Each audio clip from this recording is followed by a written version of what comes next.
important to think about antitrust in a broader lens than just consumer prices. Antitrust used to be very much focused on diversity of voice. The Comcast merger showed that those kinds of issues are still on regulators' minds. Hello, you are listening to the Community Broadband Bits podcast from the Institute for Local Self-Reliance. This is Lisa Gonzalez. By now, you know that the proposed Comcast-Time Warner merger will not be happening. In this episode of the podcast, Chris talks with Sally Hubbard and Teddy Downey. She's a senior correspondent for the Capitol Forum, and he's the executive editor and the CEO. The Forum has analyzed the potential merger in depth. Sally and Teddy share why they had doubts about the success of the deal. They also provide insight into the scrutiny this type of transaction must face at the federal level. They also share tips on how state and local government can make a difference in dealing with ISPs when antitrust is a potential problem.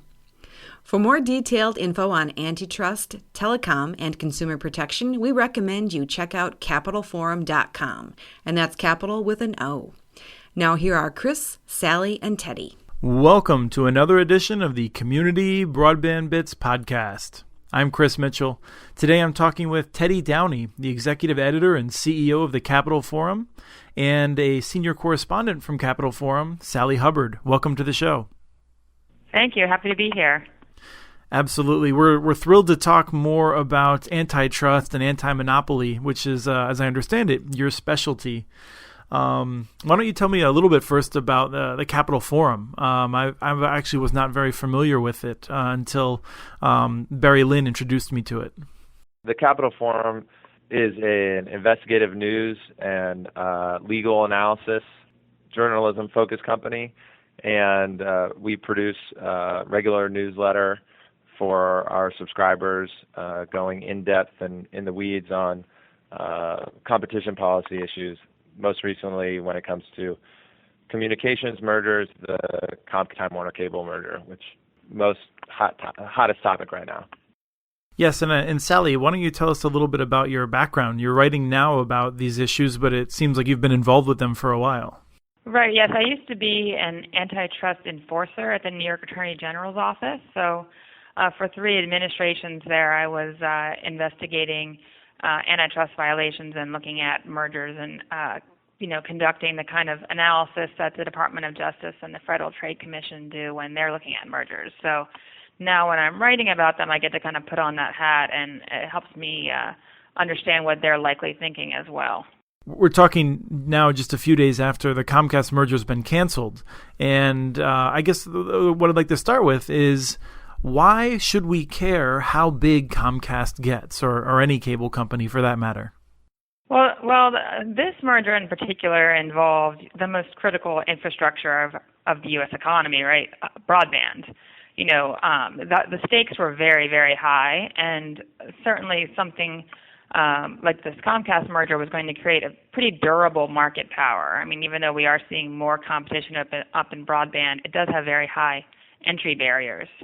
So I think it's important to be concerned about any one company that could control more than half of this critical infrastructure, particularly in the Comcast-Time Warner Cable merger. Comcast had a lot of incentives that could really be harmful for competition and innovation.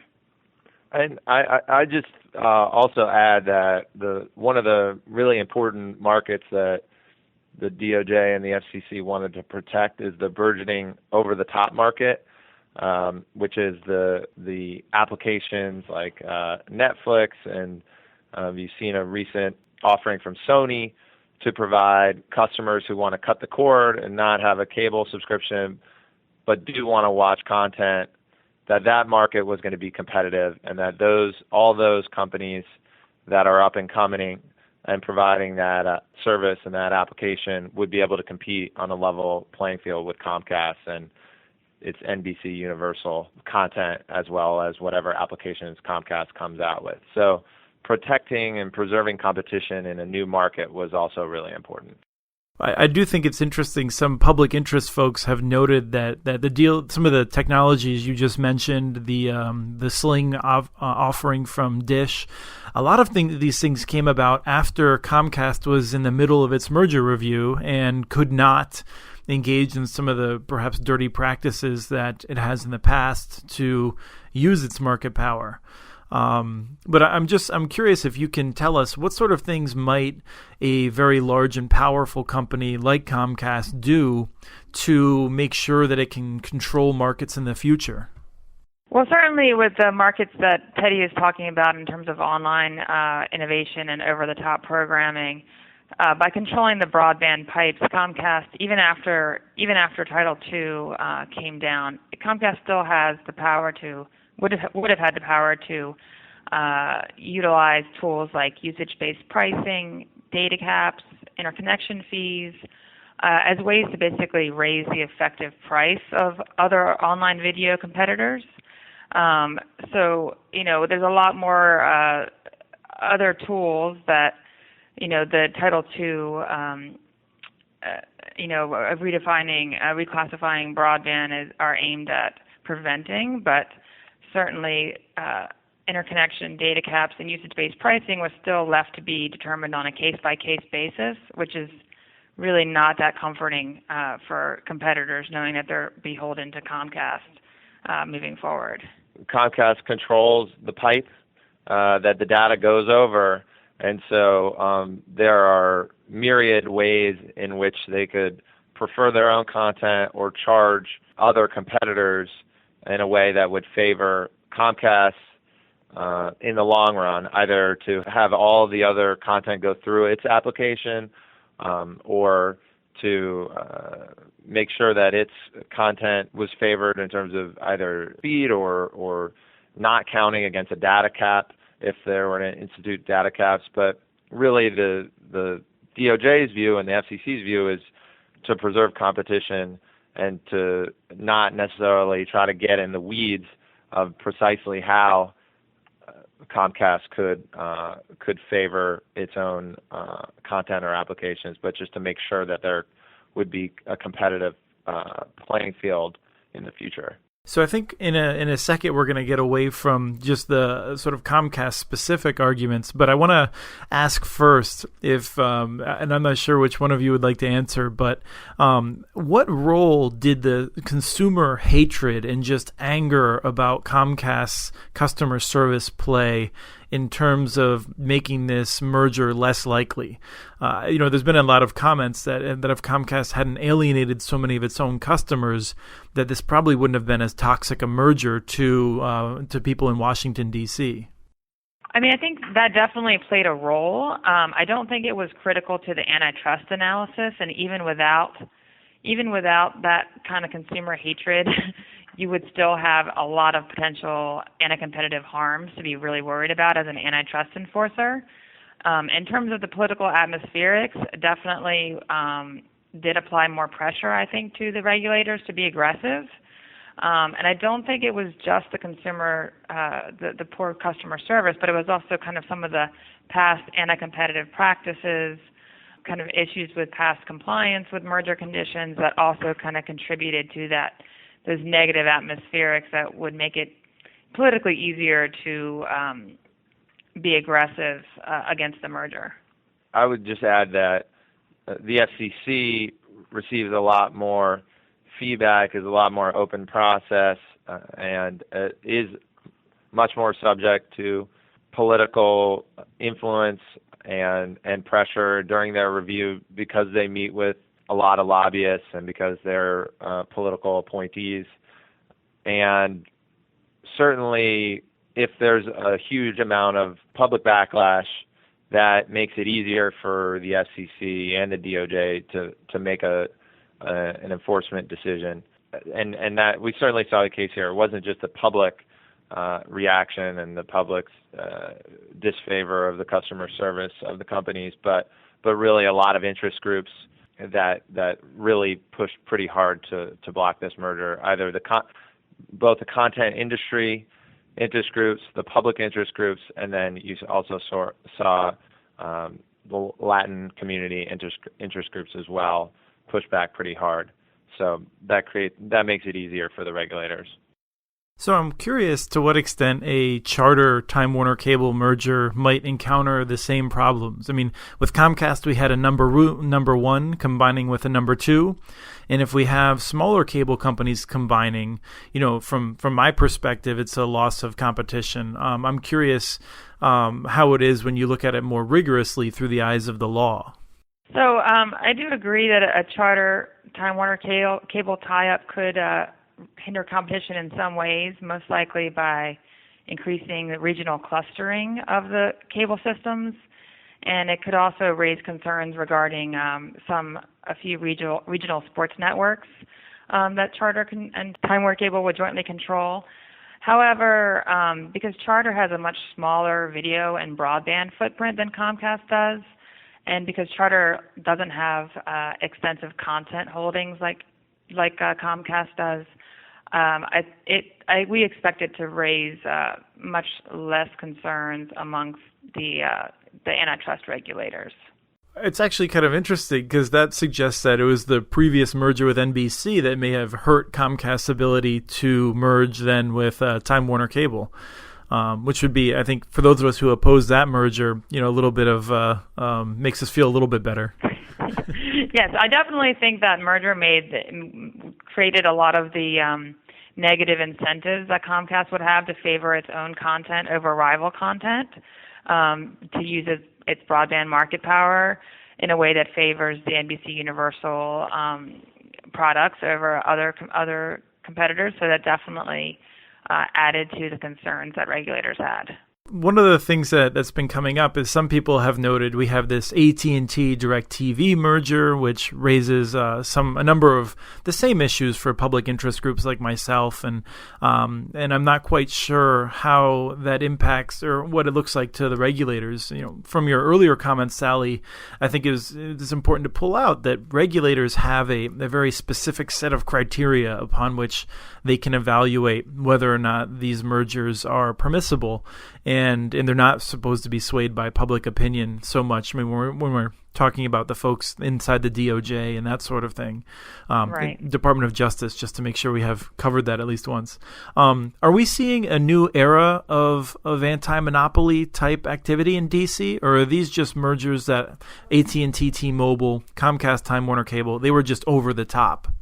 I do think they were over-the-top mergers, and I think there was kind of a period of weak antitrust enforcement that has really emboldened companies to try and just go for it with mergers that people wouldn't have considered even trying before.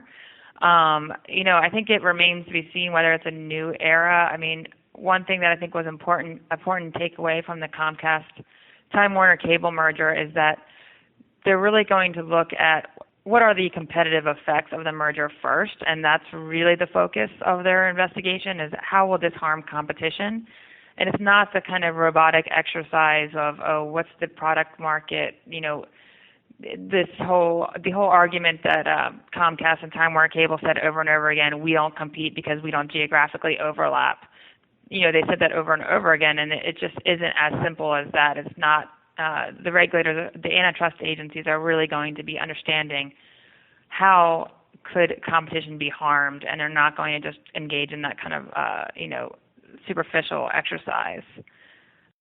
I would also say that, I'd agree with Sally that these mergers really were pushing the envelope. But as Sally pointed out, the antitrust community, which consists of lawyers and policymakers in D.C., was widely predicting that this merger would get through because there was no direct horizontal overlap. And, for the past 30, 35 years, that has been one of the primary ways in which the antitrust enforcers look at harm and look at whether or not they're going to litigate a merger. And Comcast, really importantly, is even though it was a very aggressive envelope-pushing merger, does represent a shift in that thinking, even if it is a slight shift. And the interesting thing to watch going forward is going to be, will DOJ and will potentially the FTC and the FCC, will they look at these industries in the media and look to protect those burgeoning markets like the over-the-top market? And so you can think about how litigating or threatening to litigate the Comcast merger, Comcast Time Warner Cable merger, protected that over-the-top market. That's good for providers of television and movie content that's going to be delivered over broadband. And will the regulators start to think about creative industries differently and protecting those creative industries from their distributors? So a couple of things I would add are that the DOJ recently litigated against a merger between National Cinemedia and Screen Vision, which are the advertisers on movie theaters, the companies that do advertising on movie theaters. And there's also a DOJ investigation into the movie distribution companies, the large theater chains. And so is this the beginning of a shift in how the DOJ thinks about distributors of important content? And we'll see how this plays out, but it could be the start of a much bigger shift in enforcement. Yeah, I hope so. One of the things that I often think about is, Time Warner Cable and Comcast, they may not compete head to head, but if you're a TiVo, for instance, which makes a far superior set-top box product, you've basically been screwed by both of them. and Right. and I just think about how much people love their TiVos and how even though, they sort of operate off to the side, their entire business, I'm thrilled they've been able to hang on, but they clearly were incredibly innovative and they were basically crushed by these big cable companies. Well, the set-top box market is definitely another area to watch, and I know that there's a task force looking to rewrite the regulations regarding set-top boxes after the whole cable card initiative was pretty much a failure. And that is another area where you could see the same concerns that the regulators have had regarding gatekeeper power over broadband. Like, for instance, if Comcast were to have purchased Time Warner Cable and it could have expanded the footprint of its X1 Xfinity set-top box, that would be another way to basically be a gatekeeper in terms of who gets a spot on that set-top box. I know Netflix was trying to get a spot on the set-top box so that Comcast subscribers could easily switch to Netflix, more easily between the channels and Netflix than the current setup. So the set-top box market is basically another way that they can be a gatekeeper. And I do think that we're going to see the FCC trying to promote competition in the set-top box market as well, because you're going to have a lot of the same issues as you have with net neutrality, and can in some ways be an end run around some of the net neutrality restrictions.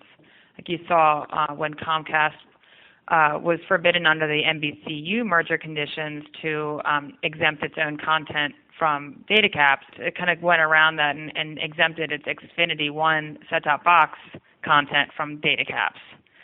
Which didn't technically violate the letter of the NBC Universal conditions, but it certainly violated the spirit of those conditions and was proof of how it's very difficult to anticipate every possible conduct that a company could do to accomplish the ends that you're trying to prevent through merger conditions. One of the things I wanted to make sure we covered before we run out of time is what states can do. A lot of this focus has been on the antitrust, anti-monopoly policy coming out of Washington, D.C., but I know a lot of the communities that have built their own networks and have gone up against these companies, they've faced predatory pricing, in some cases quite blatantly, and it hasn't been clear where they could go for a remedy. What powers do states have to try and deal with the market power abuses of these big cable companies? So the states have two different main bodies that could be working to preserve competition. There's the state's attorneys general, and the antitrust bureaus and at those state AG's offices, and then there is also the the state regulatory commissions, like we saw the California Public Utilities Commission potentially causing problems for the Comcast Time Warner Cable merger. There's the state public service commissions. So both of those two entities can help promote competition in different ways. The state AGs can bring actions to prevent anti-competitive mergers and also to prevent anti-competitive conduct or to come after anti-competitive conduct. And the regulatory boards can enact regulations of course, getting rid of some of these barriers that have been put up at the state and local level for broadband competition and local competition.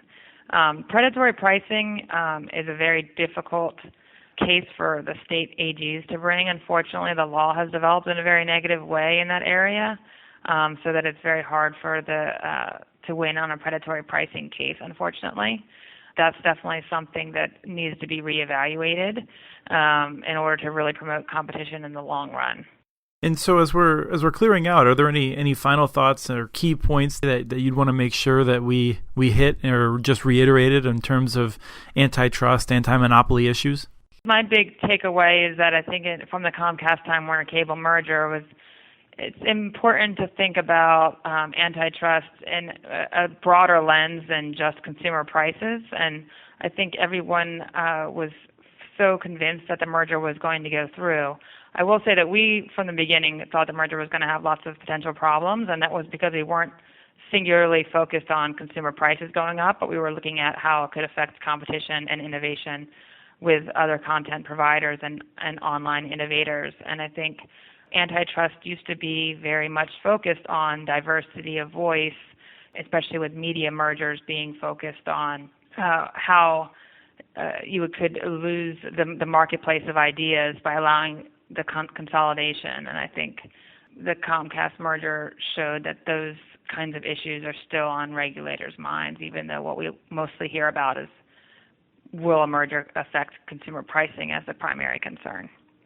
I would add one other issue that I think will be a source of debate going forward, which is that this merger falling through doesn't actually resolve one of the issues that consumers are so concerned with, which is that a lot of consumers only have one choice when it comes to their broadband provider. And so FCC Chairman Wheeler has really established a pro-competition legacy during his time at the FCC, both with taking an aggressive stance on net neutrality and also stepping in to stop the Comcast Time Warner Cable merger. They've taken a very small preliminary step to encourage competition in broadband markets by overruling state laws that limit the potential for competition at the municipal broadband level. So whether or not the FCC and Chairman Wheeler will continue on this pro-competition bent and try to facilitate competition, not just in the over-the-top market, but also in the actual broadband market, how they'll think about that and whether or not they'll be creative, it's probably more likely that they'll spend their time focusing on protecting the net neutrality rule in court, but it will be interesting to see if Chairman Wheeler decides to push the envelope and see if he can't figure out how to promote more competition at the broadband level. It certainly seems to be his most animating principle, and we've been thrilled to see the results so far. Let me encourage listeners to check out Capitol Forum, and I'll just say it's Capitol like the U.S. Capitol, not like Wall Street Capitol. And that means there's an O rather than an A. So thank you both for coming on the show. Thanks for having us. Yeah, thanks for having us. It was great. Send us your ideas for the show. Email us at podcast@muninetworks.org. Remember to like us on Facebook and follow us on Twitter. We are @CommunityNets. Thanks again to Person for the song Blues Walk, licensed through Creative Commons. Thank you for listening and have a great day.